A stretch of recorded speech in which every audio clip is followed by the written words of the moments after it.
Dit is Drop or Dram, de podcast voor whiskyliefhebbers. Van beginner tot kenner. Schenk je favoriete glas in en geniet met ons mee.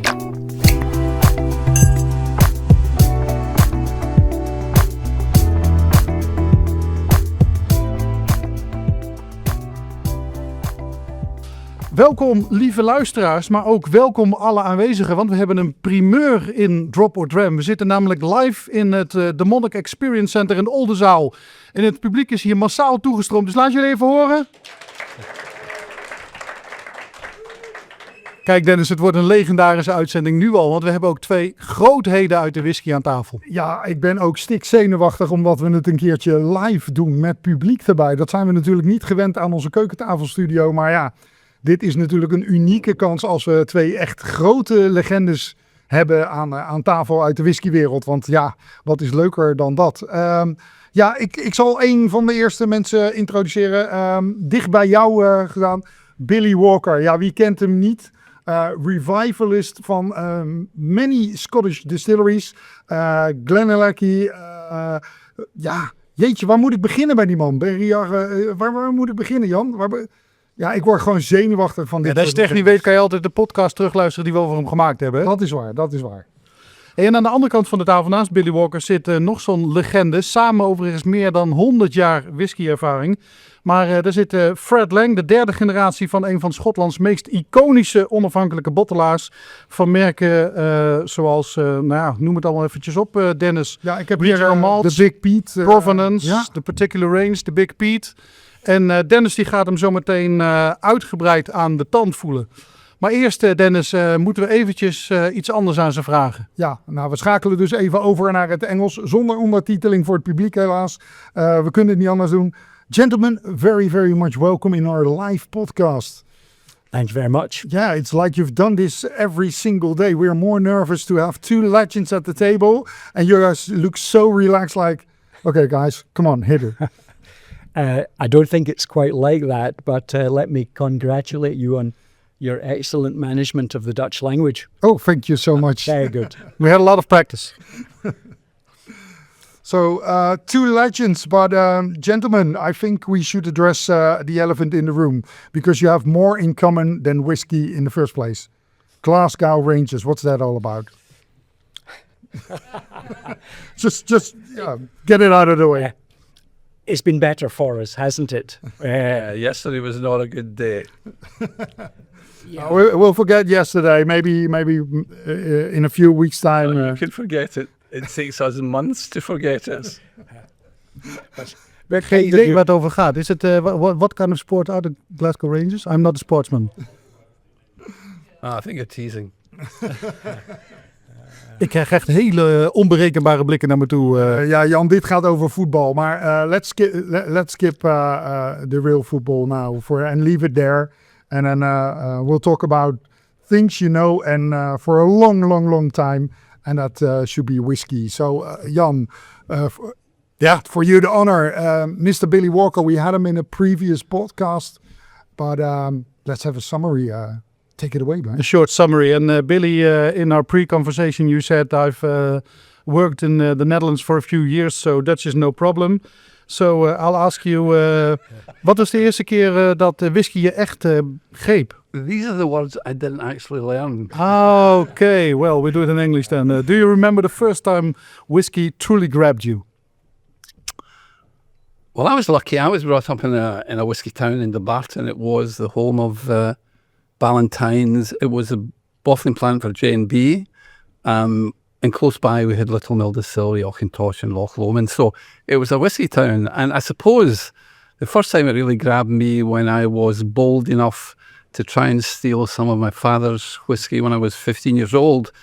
And remarkably, I liked it. And it it was the start of, I can do this journey. Yeah. And the journey brought you to multiple distilleries. You revived a lot of distilleries. What is it that thrives you to be one of the most acquainted whiskey doctors of the industry? Restless ambition. And where did that come from? I suppose it comes from. Having too much to drink. But is that a situation that's possible? No, no, no. Listen, if you're in a whiskey town, and of course I trained as a chemist, and there was a natural synergy between chemistry and the whiskey world. And yeah, that's where the journey started at Ballantyne's. Great company, gave me an incredible amount of freedom, and it led me on to a whole variety of things. And of course, the ability to actually source, find distilleries that were ready to be sold or rehabilitated, these are exciting. Ja. En although you look very young, wel even naar het publiek, hij ziet er toch redelijk jong uit, hè? You are of quite an age, but you seem to never stop working on the distilleries. Is that through passion or? No, well, listen, you have to wake up in the morning with a purpose. And developing distilleries and developing brands, it's quite a good purpose. So is this your final distillery or is there another one waiting at the corner? No, there is still restless ambition. Still restless ambition. You are going on until you are 100 and something. Please God. Sounds interesting because he revived a few of the well-known distilleries. We now have the brands GlenAllachie. There are a few on the table, GlenAllachie. Icons like himself. So how did that came about? Luck. Luck. Essentially luck. And actually demonstrating to the industry or the seller that you were safe hands. But you know, the first distillery that, and you may not know this, but the first distillery that we recommissioned was Deanston. When I was at Burnashoot, we bought Deanston. At that time, there were a lot of distilleries mothballed, and that would be late 80s.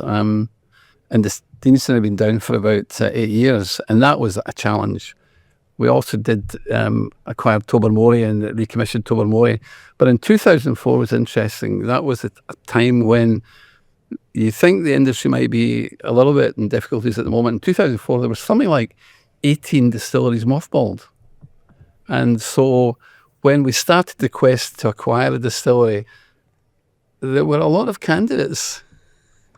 And Benriach was a natural choice. It was a nice distillery, a really interesting inventory. And I suppose that was a spark.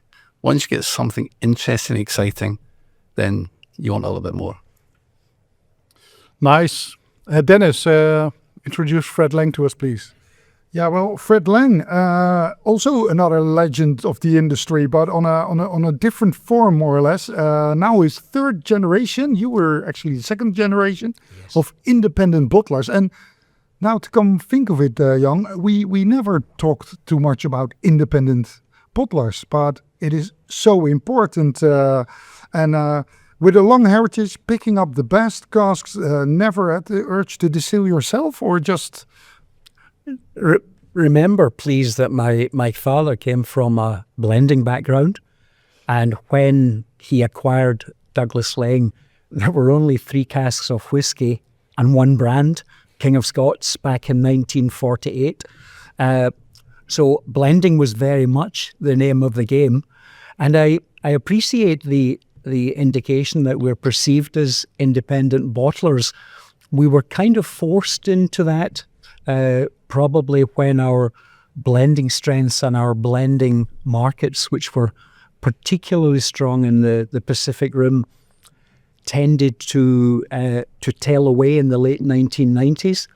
What we did not realise was that some of the stocks my father had laid down for blending purposes, for our King of Scots and McGibbons and other blended Scotch whiskies, suddenly was an overabundance, a fortuitous overabundance, because it allowed us, when the markets died in which we were focused, to release some fabulous casks whose value and benefit we did not fully appreciate.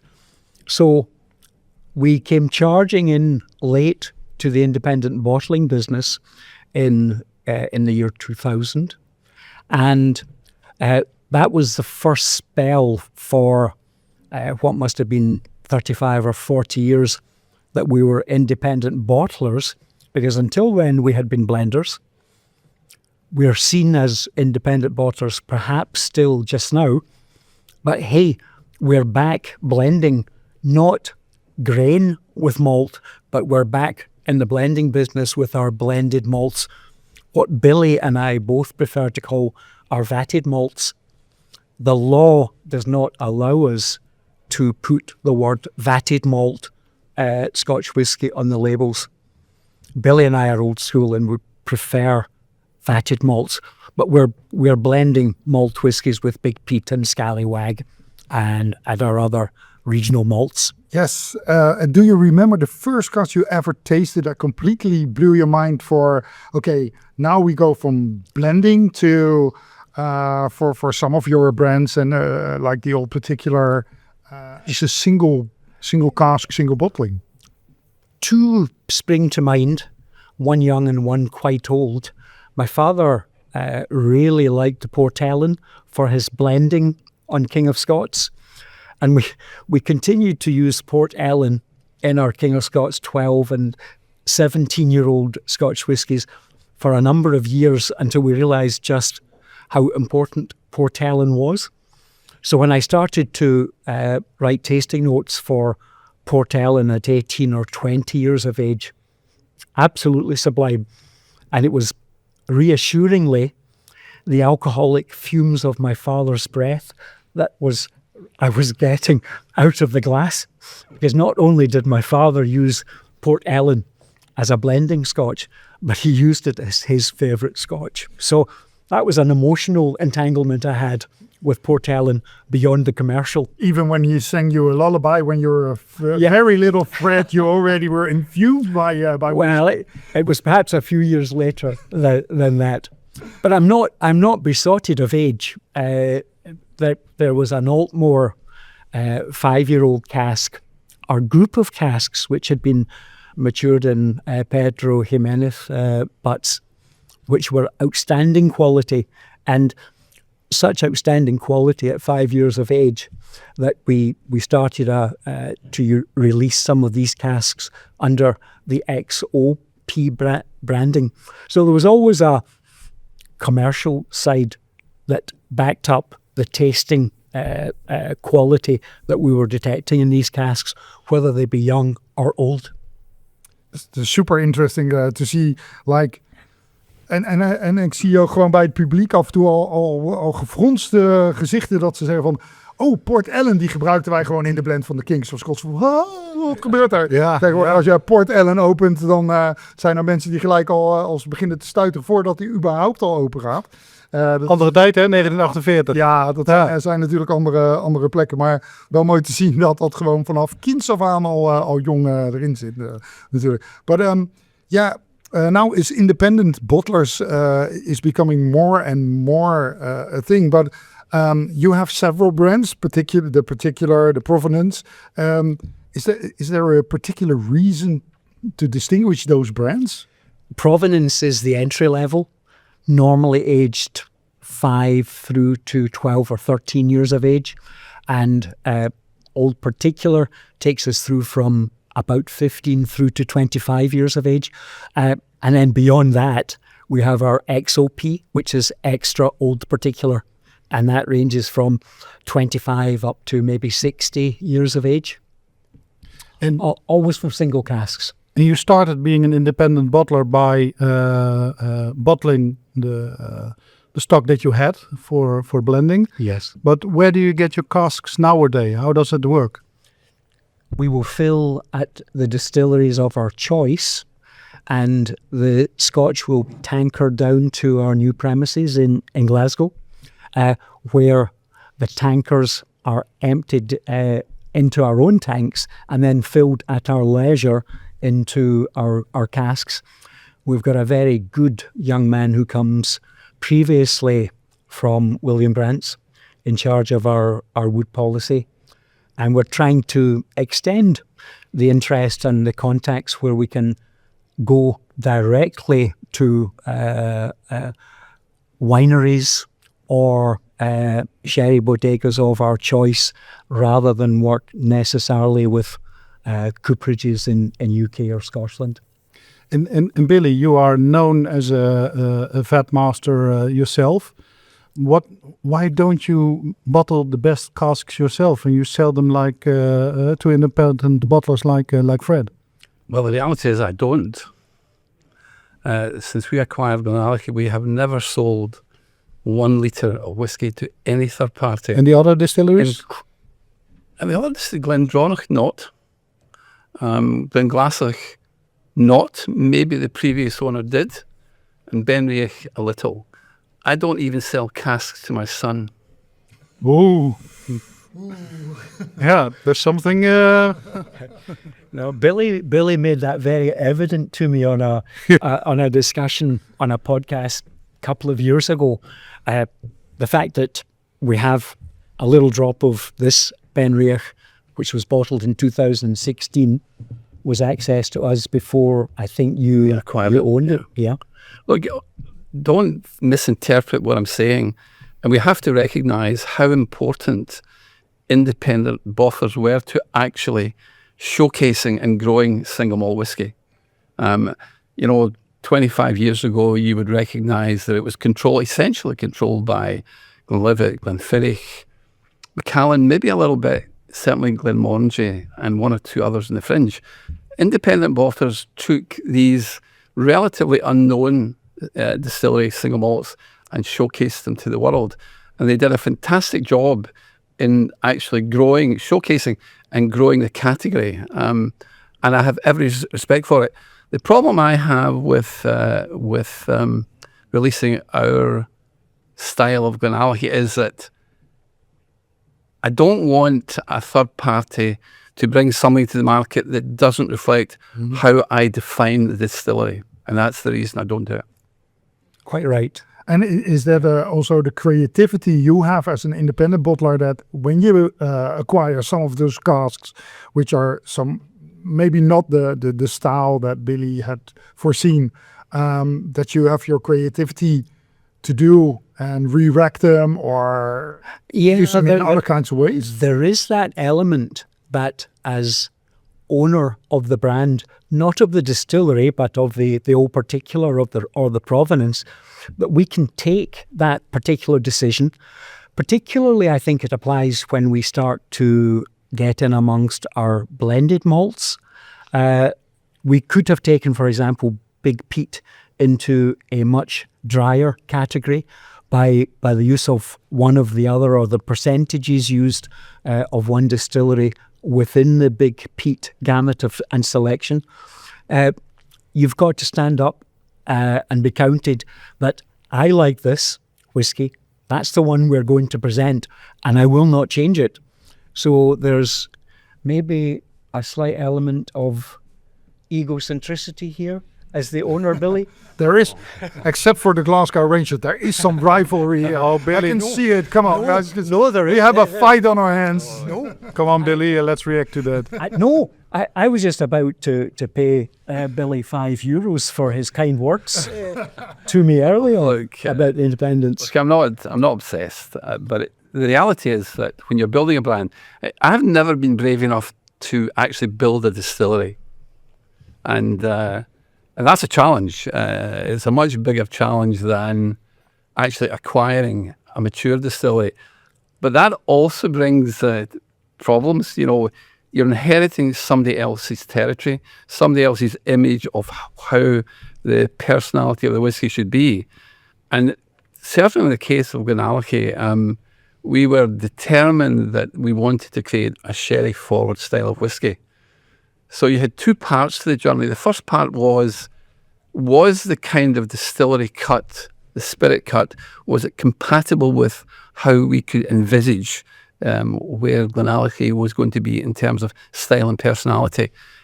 In truth, it was lighter, and we made the cut much more muscular because we knew that the spirit was going to go into some really rich casks, PX or also some virgin oak casks. And in truth, I could talk for an hour about the contribution of the cask. We have 25 minutes. You don't have enough.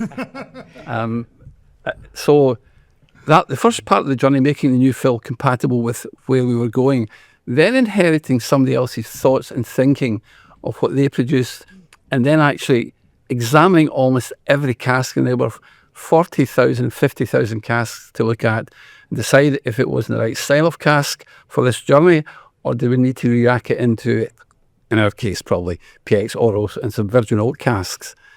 That journey has taken us almost 8 years, and I think we're now at a point where we could comfortably say that when we bring our own spirit to the market, it'll be seamless, and it will almost be very difficult to understand which is which. Is that something that you did with every distillery? Like, okay, every distillery has their own style, and you revived it, the GlenAllachie and now the GlenAllachie. Is that an idea you always had, driven by the sherry contents, but within the style of the distillery? Yeah, I think that the one distillery that was the easiest to manage was the GlenAllachie, because it had already been maturing in sherry casks, by the way. So you didn't have to change too much. Terrific whiskey, terrific distillery, terrific whiskey. One of the great disappointments of my life was actually selling that distillery. Fred, we had a very strong opinion of Billy on independent bottlers, and also a compliment for the history of independent bottlers. But I think including a trend that the end of independent bottlers is near. How do you react to that? I actually don't think that's the case. I think there's some interesting journeys ahead, and some very interesting new opportunities with some of the new start distilleries that will emerge. Billy, he was asking me. Oh, sorry. Sorry. I thought he was. Sorry. So, no,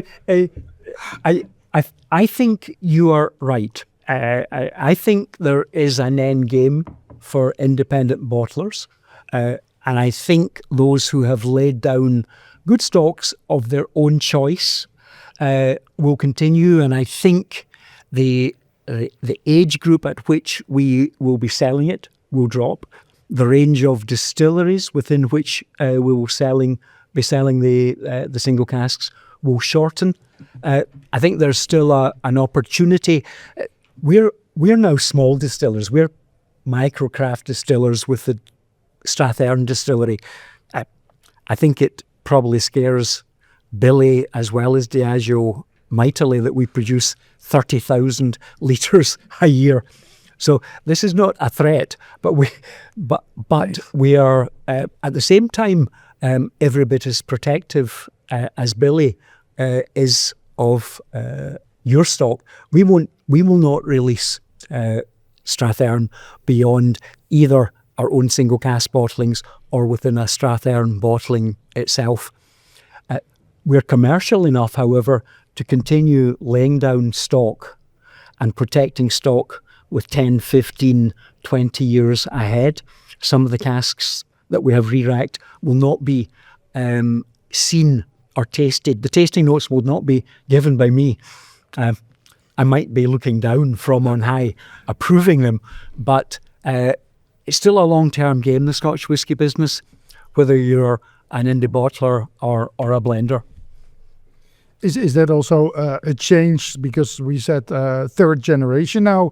Your father started the whisky game as a blender, and we've seen changes all over time. You've been in the industry. Your first distillery 1972. Jan, je kwam net ter wereld met 72. Dus deze mannen die weten wat het is. But yeah, that's a very coincidence side thought of me, but I was born in 72, the year that you started, Billy, in the whiskey industry. And your whole life you have been playing with anti-conception, first at Organon and later with whiskey. So that's just a coincidence, I noticed. There's more than a coincidence, though, because people ask, is blending an art or a science? And the reality is, it is instinct and experience. But if you understand the science will explain exactly how things happen. And, and I've said this on a number of occasions, we're making a whiskey today that is infinitely more interesting and better than the whiskey we made 40 years ago, unquestionably. Oh, dat is een goeie voor de nerds in het publiek ook, hè? Dus hier wordt gewoon aan tafel gezegd dat de huidige whisky beter is dan die van vroeger. Maar ze hebben hem wel vroeger gemaakt. Ja. Dus why did you make them early on? Why didn't you make them better in the old days then? Well, but it's interesting, in the old days, today, for example, we are sourcing oak casks from Andean, South America and Colombia. We're looking at oak casks from all over America. We're looking at Chinkopin, Ozark, Guyana. We're buying virgin oak casks from Mongolia. And these weren't available 40 years ago. That kind of reach was way beyond what was happening then. And the kind of delivery now you get from these different casks is sensational.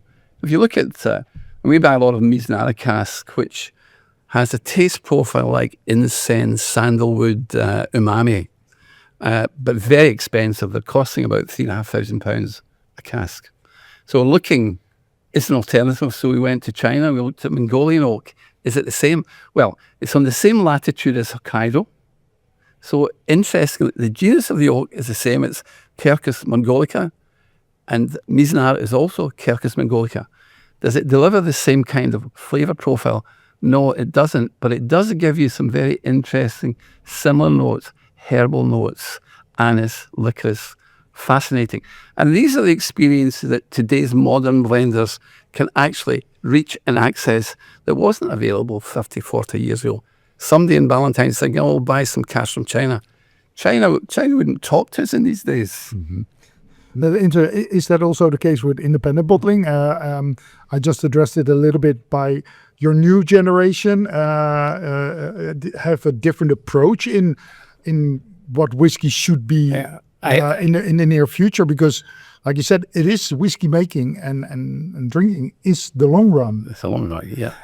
It's fair to say that we have not been able to cast our net as far and wide as Billy. Billy always bamboozles me with the savvy input he has on wood, and we all like and appreciate that the wood will bring 70-75% of the quality to the spirit.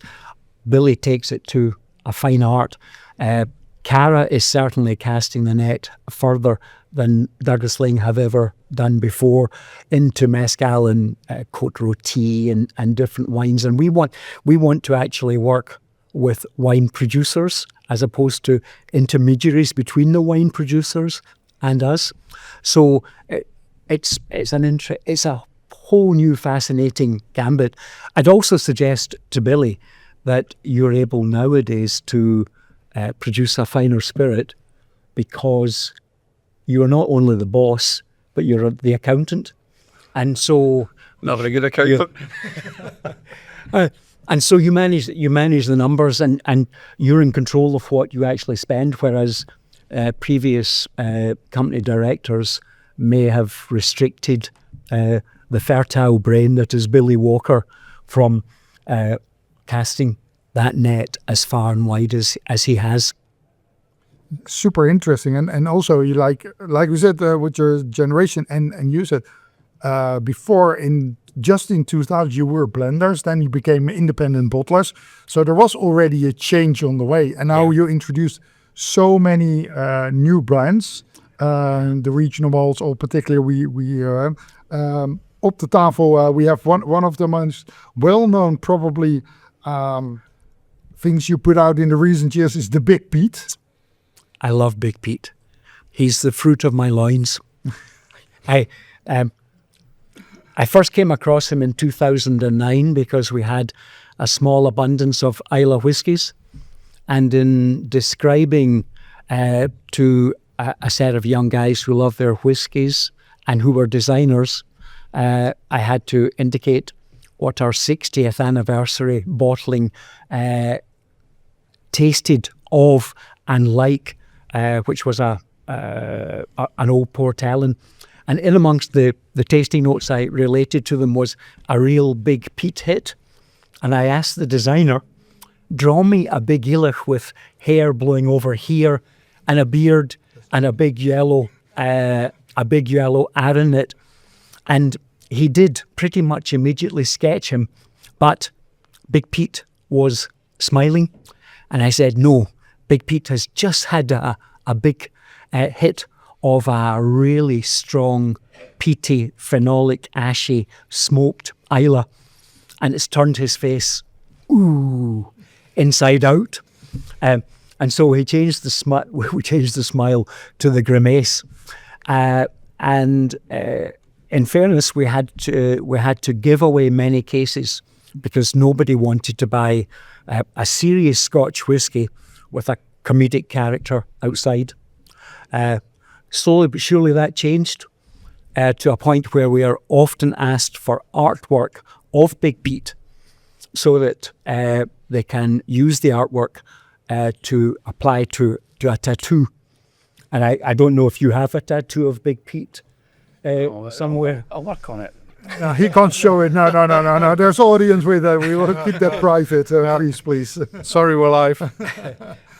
But it's funny that a story, something in your mind develops, and something you used from the old days, like the Port Ellen, which is stuck in your head. Yes. And you design a whiskey, more or less, from a character came from your heart. That's the important aspect. It came from our heart. And a few years later, when Cara joined us from... Cara is your daughter. Cara's my daughter. Yes.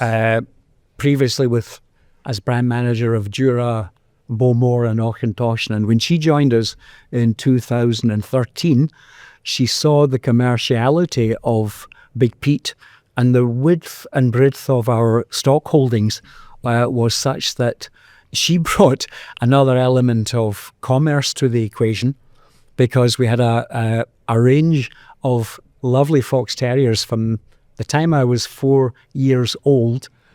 We've always had one fox terrier. Every 10 years or so, he would die and we would replace the fox terrier.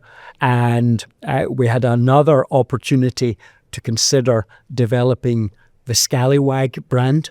We also have here on the table, and for our listeners, this is the orange Scallywag. This is the orange Scallywag. The Dutch Scallywag. This is absolutely the Dutch Scallywag, and we at Glasgow Rangers are always very fond of orange Scallywags, and then it developed beyond the Scallywag, which was heartfelt, to Cara's favourite poem, which was "We sleek at Cowran timorous beastie, oh, what a panic is in thy breastie," one of Robert Burns's poems.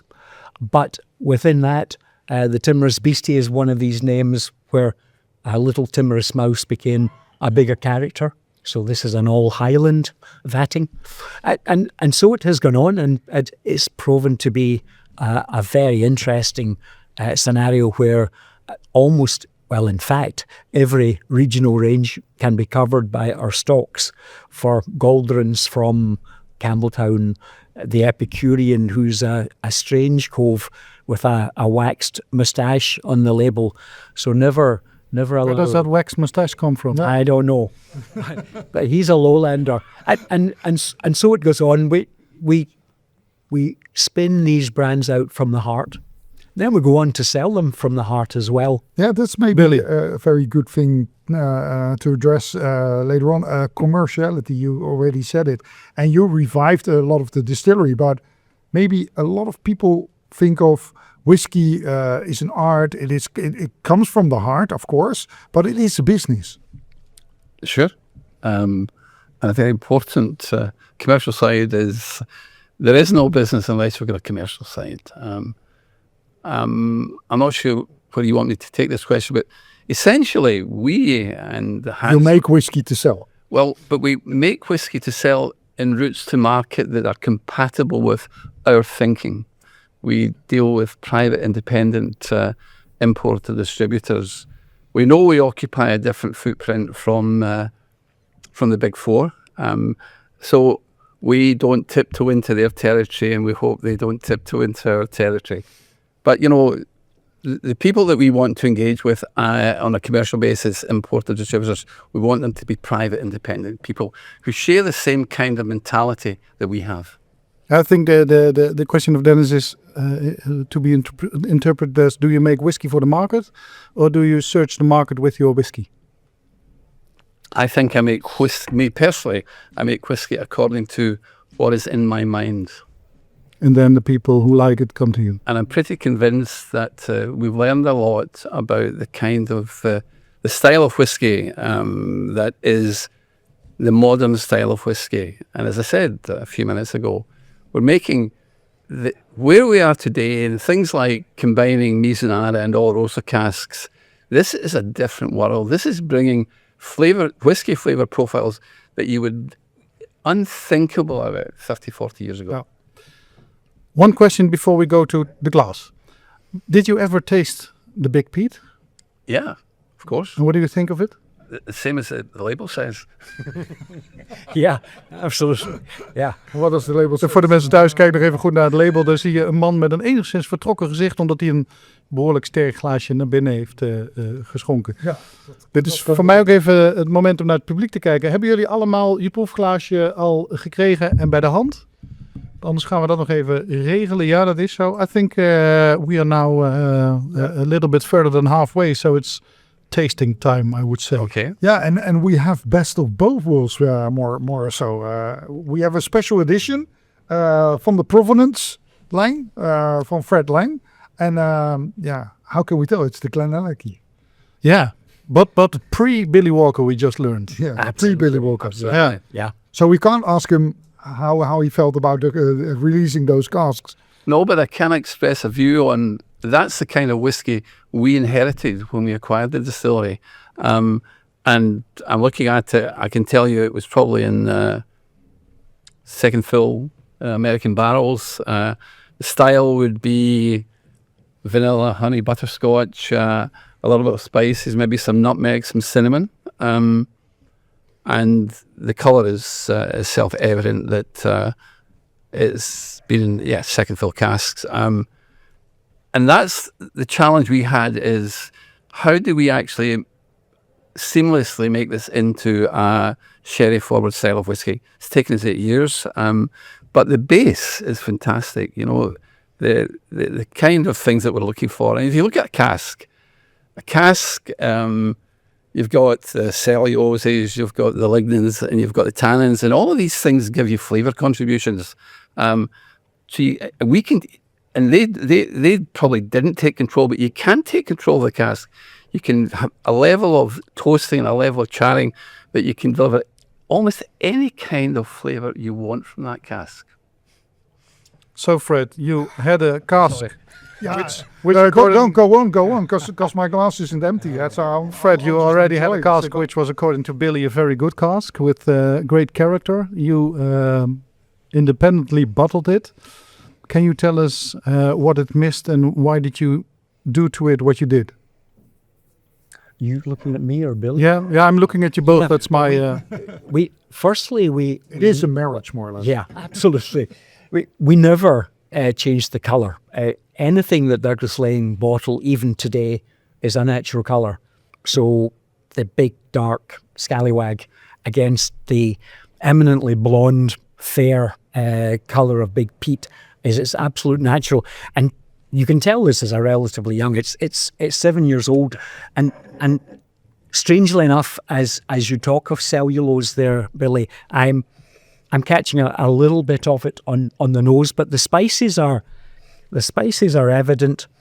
I think this is a little bit hotter than you might normally expect on the palate, although you're probably not releasing 7-year-old singles. And in terms of blending, there's been no blending within this, so that this will be one of the variations on a theme that you can even out. If you had left this probably another 3 years. What kind is this? What? 46? 46. Yeah. 46%. It in the mouth, it tastes a little bit stronger than that, than a 46%. It's got so many spices, and I've got a real pepperiness. On the tongue of this. Close. ja, en nu hebben we de expert. Now we have the expert. Dus luister goed wat je zou moeten proeven of ruiken. Hè? Dus dat is wel, tenminste wat zou kunnen. Nou, we zijn natuurlijk een iets meer grotere ervaring in het proeven dan wij. En ja, ik zeg het al vaker met de podcast. Ik ben ongeveer de slechtste proever, maar de beste drinker van ons allemaal. Klopt wel hoor. Ja, dat klopt heel goed. Dus ik heb geen idee als hij zegt van ja, peper, dat snap ik nog wel. Een beetje klaver. But you're the experts. Dus take us through this beautiful whiskey. And let us enjoy it. So we'll shut up. Are there any chemists in the audience? Zitten er chemisten in de zaal? Nou ja, maar wel allemaal drinkexperts in ieder geval, zie ik hier zo. In ieder geval, ze hebben het in ieder geval vreselijk naar de zin zo te zien. Ze zijn ook doodstil, hè? So do you have a question for the audience? No, it's not so much a question as understanding what creates these particular flavors, how you can control them. Talking about the spices now and the peppery notes or the clove notes is the lignans. When we heat and toast the cask, the lignans in the cask break out into things called eugenol and isoeugenol and terpenes. And these then actually go on to further kind of chemical reactions. And that's why you get these kind of nutmeg, cinnamon notes, peppery clove notes. The science explains everything that's happening in the whiskey and what's coming from the cask. Ja, Jan, ga eens even vragen of ze dat allemaal kunnen vinden. Ik bedoel, we hebben de microfoon zo neergezet dat die ook wel wat langer kan zijn. Want het is nog steeds een live podcast, alleen ze zijn zo stil hier. Dat je eigenlijk bijna denkt dat er gewoon een grote wand achter een glazen wand zit. Ja, ik kan al tot hier, dus als iemand voor jullie een reactie wil geven, moet hij een klein beetje naar mij toe komen. Vast wel. Nou, nu durft niemand meer. Deze meneer, u zit heel uitgebreid te proeven. Wat proeft u? Ja, de pepertjes hoor ik. De pepertjes worden in ieder geval proefd. They are tasting the spiciness. Okay. Proeft iemand de klavertjes? Now you get to see what the real audience thinks. Heeft er iemand ooit klavertjes geproefd? Nobody has clovers here in the audience. Okay. Yeah, probably because they're not like sheep eating clovers. So they don't actually know what clovers are.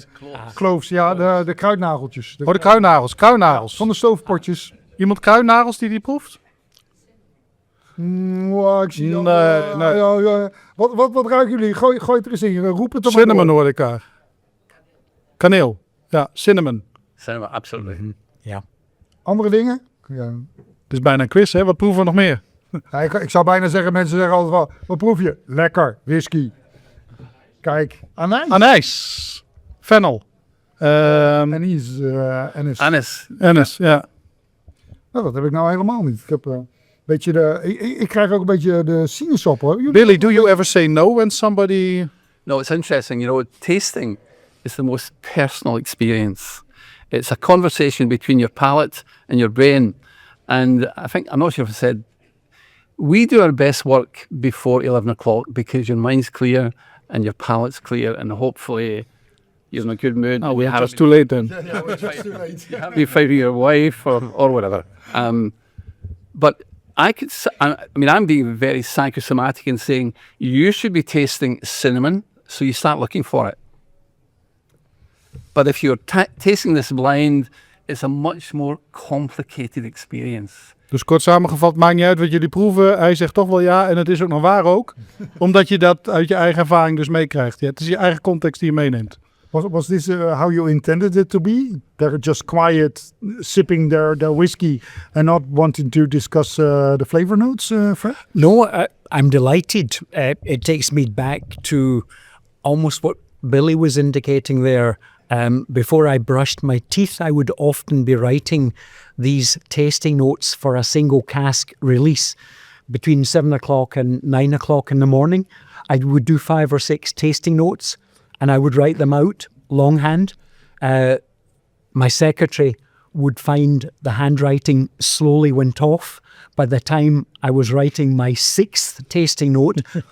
But being honest to yourself, still today, if I write a tasting note through the course of an afternoon in Glasgow and taste it 6 months later up a warm afternoon at a different altitude in Switzerland or a warm day in Paris, I will wonder who wrote these tasting notes because I wrote them and I do not recognize them. And it's that personal variation on biometrics, height and altitude, what you previously ate at lunchtime, impacting on what else you're tasting later that day. I think that even emotion gives you another Totally. context Absolutely. with tasting. Have to have a clear mind. Nou, Clear mind, ja. Nou ja, nu zijn we toch even met het publiek bezig, Jan. Ja. Je was al zo van, bedoel, wij stellen nu de vragen en zij vertellen veel. Maar ik denk dat er vast nog wel wat mensen zijn die even een brandende vraag hebben. Voor onze heren aan tafel. Dus maar wie heeft er echt dat even, nou, dit moet ik per se nog weten. Nu is je kans. Nou, meneer Jan, ja, ik zie een bekend gezicht en ik weet al dat ze die staat te popelen. Dus kom een stukje naar voren. Ja, kijk, Oos heeft gewoon een hele lijst van vragen. This is now you get the hard part, because she's got Korte vraag, loads hè? of questions. Okay. If I'm in trouble. if your question is too long, I just walk away. Dat komt goed, dat komt goed. It's from Mr. Billy Walker. I am from the time from GlenAllachie, also a big fan from you.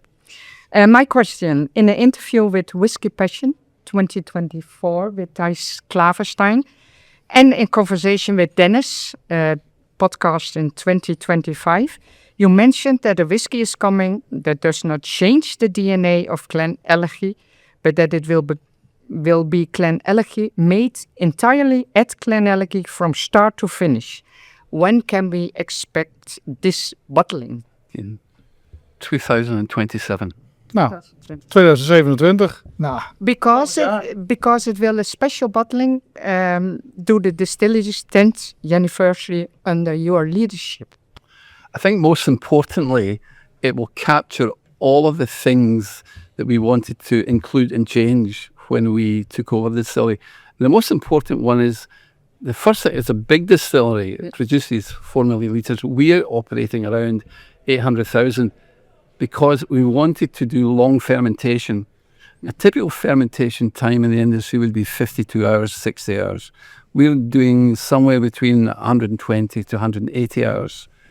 But the actual conversion, the yeast, the conversion to alcohol is finished about 52 hours. Then we rouse it and we introduce some air, essentially oxygen. So we want to oxidize the aldehydes to organic acids and some of the alcohol all the way through, and then get some esters, which gives you these incredible fruity notes, orchard fruits, some oriental tropical fruit notes. So we've done a lot of changes. The whole experience that we're doing at GlenAllachie now is light years different from the previous owner. Maar dat klinkt in ieder geval als een spannende drankje dat eruit zit te komen. Dus nog een jaar wachten. Dankjewel. I hope it's not so expensive, this bottle, because we are not have money, enough money to buy maybe such a special bottle. I promise you it will be priced fairly. Kijk, that's a nice promise. mooi, dan kunnen we nu al En dankjewel voor de vraag. stellen. Bij Luc kunnen we een paar flessen apart zetten, want de prijs wordt nog wel... Als we nu apart zetten, dan hebben we het, hoe heet het, de inflatie, zijn we dan nog voor. Ja, dat zijn goede dingen. Is er nog een vraag uit het publiek? Vast wel. Ook als je net iets te bang bent om hem te stellen? Ja, Kijk. kom maar hier deze kant op. Oh, een van de best geklede mannen uit de zaal. Ja. Op het moment. Echt, dat moet ik zeggen. Inclusief een zakhorloge lijkt het wel. Hoi, wie ben je en voor wie is je vraag? En dat in Engels. My name's Kevin Marchant. I'm a bartender at Dublin House in Swallow. My question is for Billy. You were talking about wood and wooden whiskies. Since you can't really control what a whiskey does when it sits in a cask, it does a lot of different stuff. Is there like a cask that was like a holy grail cask where you tasted the whiskey, you were like, this did something very strange or very different, something really cool, where like the chemicals or whatever did something in it? Because every single cask does something else once it's stored. Yeah, look, we understand the general how a cask will react mostly. We know what the ground rules are. Do they behave? Do they behave? No, they don't always behave, and sometimes you do get a remarkable outcome. And in a typical week, we'll look at 400 casks, and what we're looking for is the ones that are behaving we would define as normal. We're looking for casks that are in some way uniquely better and trying to understand why. And then there's some casks that maybe are underperforming. These we can address. The ones that are unique, and some of them are amazingly unique, we would set these aside and decide, well, what do we want to do with these? Do we want to keep them going? Is there going to be another sweet spot? Or do we bottle them as a single cask?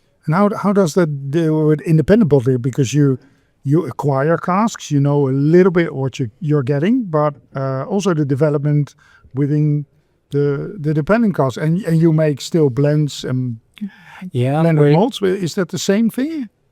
It touches on part of our tasting sessions, what Billy indicated there, that we appreciate within a vertical spectrum of one distillery having a range of casks at the same age.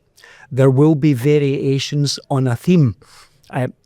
Most distillers, not Billy, because he does tend to release single casks, but most distillers will then, and indeed you will probably marry a number of these casks together to get the horizontal line of quality that reflects that particular distillery. An independent bottler will actually seek variations on a theme, because these variations on a theme are married out when a larger bottling takes place from a distillery. So we're actively looking for different DNA and fingerprinting that suggests the exact backdrop characteristics of that distillery, but also play out different little variations on a theme. So from an independent single cask bottler, we're looking for variations on a theme. That's great for us because it leaves behind another one which has not been married for release 2 or 3 years later, where different changes have taken place to it. Dus samengevat, de mannen weten veel meer dan wij van hout en hoe de vaten zich ontwikkelen. En de grote aantallen maken dat ze altijd kunnen zoeken naar gemiddeld. Is jouw vraag zo beantwoord? Zeker, ja. Before you go away, let me add a little bit to it. You know, there is actually, as part of the assessment, there's one, if you taste pineapple in the whiskey, first of all, you know, you've got very interesting and old, maybe old whiskey. And that happens when the wood and the whiskey in the cask are behaving properly. But you should also know that one of the amazing things about the maturation process is that every year the strength of the whiskey is falling by 0.4%. And if there is a chemist, he will understand solution characteristics. So the whiskey's changing all the time, and it's talking through it and saying, there are some very interesting flavours in there now that I couldn't take out at 60%, but now I can extract at 58.5 or 55%. And that's the wonder of falling casks and the ability to stop when you wanted to stop, or wait until some of these wonderful ester notes like pineapple and mangoes start appearing in the whiskey. It's fantastic. Very cool. Dus samengevat voor de luisteraars thuis ook, dus zeg maar het omlaag gaande percentage van de alcohol zorgt voor andere oplossingen in het vat. En daarmee krijg je dus ook weer nieuwe smaken. Nou, nogmaals dank voor je vraag. Hebben we er nog tijd voor een laatste vraag, korte vraag? Ja, en anders heb ik nog 1 laatste vraag. En ik denk dat we dan wel eigenlijk een beetje aan dan is het antwoord op mijn vraag dus nee. Ja. Nee, ik zeg maar, anders heb ik nog 1 andere Is er iemand met nog een laatste korte vraag? Nee? Nee? Dan mag jij. Yeah, I have still one question. Trends and vision on future whiskey, because the whiskey market, but also everything else in the world is changing, and it's changing faster than we can ever imagine. Whiskey making is in the long term. Billy just told us he's going to be 105 and not stopping making whiskey until he's 105. And I'll probably, Fred, you just told me you broke your ankle skiing 12 weeks ago, but you're walking here like you just finished a marathon, and at your age, I probably won't be standing up. Sorry to address your age in that form, but trends and future for whiskey. What is your vision on that? I hate to discuss on behalf of our industry, and I'm going to talk only of Scotch whisky rather than our global whisky phenomenon, which is undoubtedly showing some really interesting whiskies in different parts of the world. But as a microcosm of the Scotch whisky industry, I hate to stand up and be counted in terms of what is going to happen to Scotch whisky. I certainly am delighted to see so many more ladies, young and old, come into the malt category. I think that's wonderful. I ended up at a trade stand a couple of years ago when my goddaughter appeared at the stand and said, "I don't like whiskey, lead me to something that I will like." And we had the full gamut of the peated Islas and the old grain whiskies, so some very sweet whiskies all the way through. And I said, "I think you're going to like this 55-year-old North British because it's wonderfully vanillaed, sugary, like an alcoholic ice cream." On the young palate ruined. And she didn't like that. She didn't like any of these other ones until I allowed her access to a big peach, which I assured her she was not going to like. And yet I got it wrong, because there's a wide spectrum of taste and a wonderful range of ladies going after the Scotch whisky. So from my point of view, I hope that continues. Although I want young guys and old guys to join the mix of the consumers. From our own point of view, we're excited because we've never been involved in RTDs, ready to drink. And we've just sent the second consignment to Japan of a big peat highball designed to be consumed over a large cricket ball sized ice cube, and with soda. It all comes in one can. And to catch the nose of big peat over ice, I find very surprising.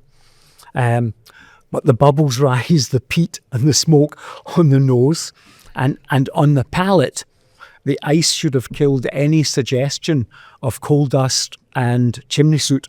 It hasn't. And we personally are hoping for great things in that. And of course, it allows us then to look at the possibility of doing the same with a Scallywag and Ginger in a can. So we've got to look at it from a narrow, focused vision. Billy will probably have a more global view. Well, let's ask him. Billy. Yeah. First of all, I'm very optimistic. I don't recognise, we as a company don't recognise the narrative that's circulating that the industry is in difficult shape. We actually can't keep up with demand for GlenAllachie at the moment. And I think that a lot of the things that the privately owned independent distillers have a freedom. They're not constrained by the history of wonderfully well-known brands. They have a freedom and a liberty to be creative and imaginative. And in many ways, we are creating styles of whiskey and educating sounds the wrong word, but introducing them to fresh markets, new markets like Vietnam, China, where we're combining Scottish virgin oak with Oloroso. Sensational. Scottish virgin oak, by the way, is one of the great casks that exists in the world. Spicy, complicated to work with, a bit like Scottish people, small, complicated to work with, delivery, wonderful. But we're in control, we're bringing new ideas. We are creating a new concept of whiskey that we have the freedom to do. Well, thank you very much. Very optimistic. Whiskey is more alive than ever. Working with small, difficult people, I know everything about. Ja, had je het over mij, Jan? Nou ja, dat begrijp ik ook wel, hoor. Zeker niet, maar ja, een uur is een uur en we zijn aan het einde van het uur. Dus dit was de Drop or Dram, de whisky podcast, live vanuit het de Monnik Dranken Experience Center. We willen de Monnik van harte bedanken voor de kans die we hier gehad hebben.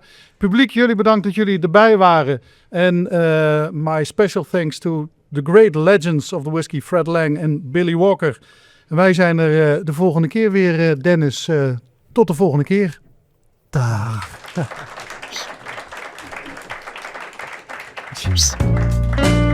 Dit was Drop or Dram. Vergeet niet om je te abonneren op onze podcast of kijk op onze website www.dropordram.nl.